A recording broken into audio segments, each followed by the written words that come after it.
Então, estrategicamente, os judeus abriram as portas para os cristãos verem os lugares históricos da Bíblia, que 90% não é realmente os lugares que aconteceu as coisas, estão soterradas para mais de 5, 6 metros abaixo, porque Jerusalém foi destruída e reconstruída várias vezes. E Helena, mãe de Constantino, simplesmente saiu na terra de Israel, olhou um monte e disse: foi aqui que Jesus foi tentado, foi aqui que Jesus fez isso. Ela foi denominando e aquilo ficou até hoje. Os judeus toleram, na terra de Israel, igrejas cristãs oficiais, porém muito controladas para que não venham fazer o proselitismo. É simplesmente uma propaganda de imagem para o mundo que já odiava os judeus. Os judeus, eles seguem o Talmud desde a época de Cristo até hoje.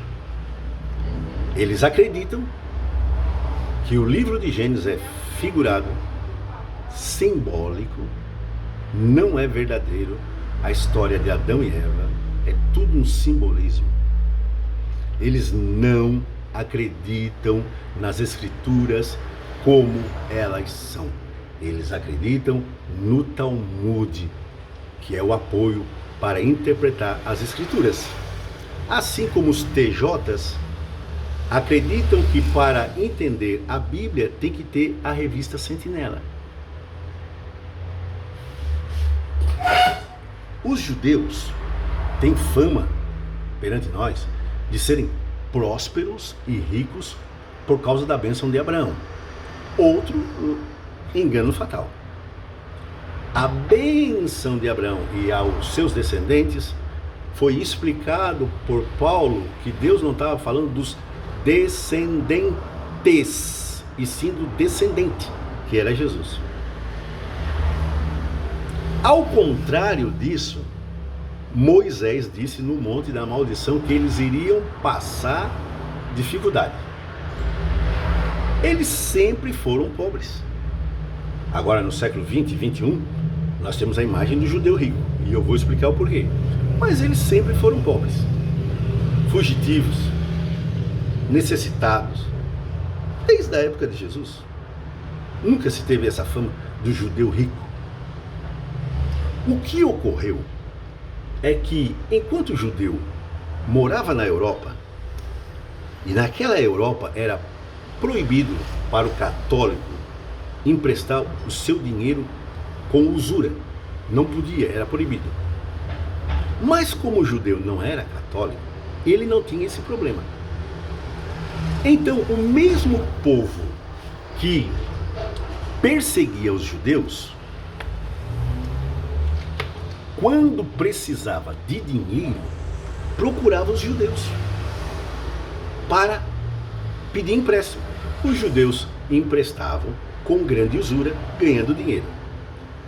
Foi assim que o Papa Leão X aconselhou aquela família ali que queria botar um filho de 18 anos como arcebispo a pedir dinheiro emprestado para os judeus, para pagar o direito do filho ser arcebispo e também ajudar a construir a Basílica de São Pedro.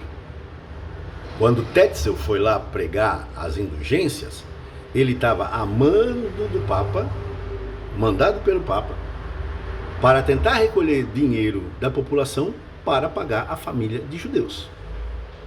Bom, eles então começaram a ter um certo lucro por causa da usura.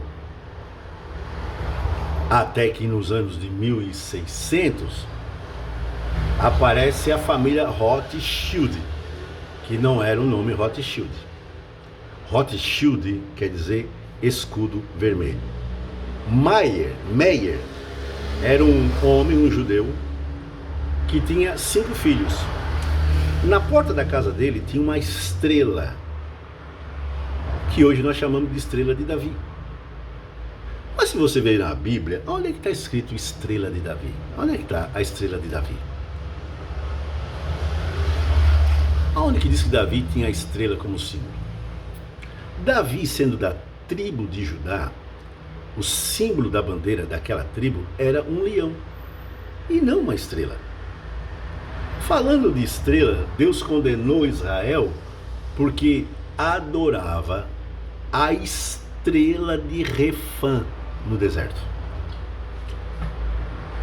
Essa estrela que tem hoje na bandeira de Israel, ela representa a influência e o domínio da família Rothschild sobre o moderno Estado de Israel.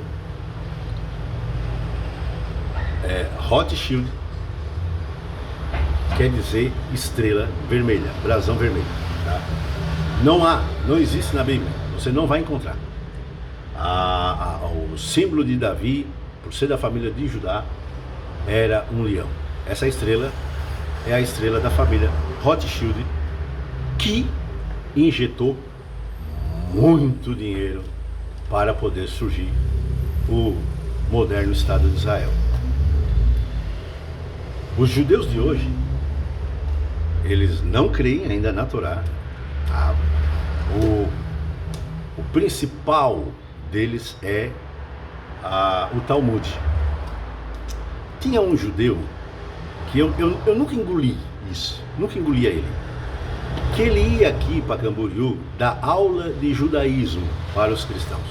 E todo mundo ficava de boca aberta, fascinado com as coisas que ele explicava. Eu nunca gostei disso porque o cristianismo é superior ao judaísmo.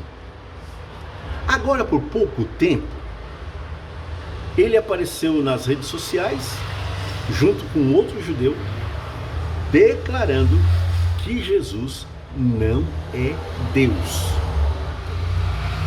Bom, olha só, declarando que Jesus não é Deus. Pode procurar aí que você vai achar.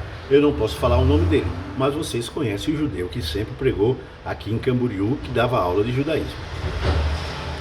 Então, a prosperidade dos judeus não veio por causa da bênção de Deus. Não, porque no monte da maldição e da bênção, Moisés disse que a bênção de Deus viria sobre os judeus se eles obedecessem à lei. E se eles tivessem obedecido à lei, não teriam sido expulsos da sua terra. O dinheiro dos judeus veio de uma outra forma corrupta, que era a usura, que era o lucro através de engano. Quando houve a guerra da Inglaterra contra a França, os judeus emprestaram dinheiro para a Inglaterra ao mesmo tempo que emprestaram dinheiro para a França. Eles iriam ganhar de uma forma ou de outra. Eles tinham uma rede de informação muito eficaz. E os seus informantes informaram para ele que a França estava perdendo a guerra. O que os judeus fizeram? Chegaram na Bolsa de Valores da Inglaterra e declararam que a Inglaterra estava falida porque estava perdendo a guerra. Olha a mentira. Quem é o pai da mentira? Os acionistas ingleses ficaram tão apavorados que venderam terras, venderam os seus patrimônios por bagatela. O que aconteceu? A família Rothschild comprou tudo. E quando descobriram que era ao contrário, era tarde demais. Eles já tinham a posse de uma vasta extensão de terra. O dinheiro deles é tanto que não é contabilizado. O homem mais rico não é Elon Musk, não é Bill Gates. Os homens mais ricos são a família Rothschild, que é proibido de contabilizar o seu dinheiro perante a população. A família que manda no mundo é a família Rothschild, que exige um banco central em todo o país para poder controlar aquele banco central, poder extorquir. Vamos para o próximo vídeo.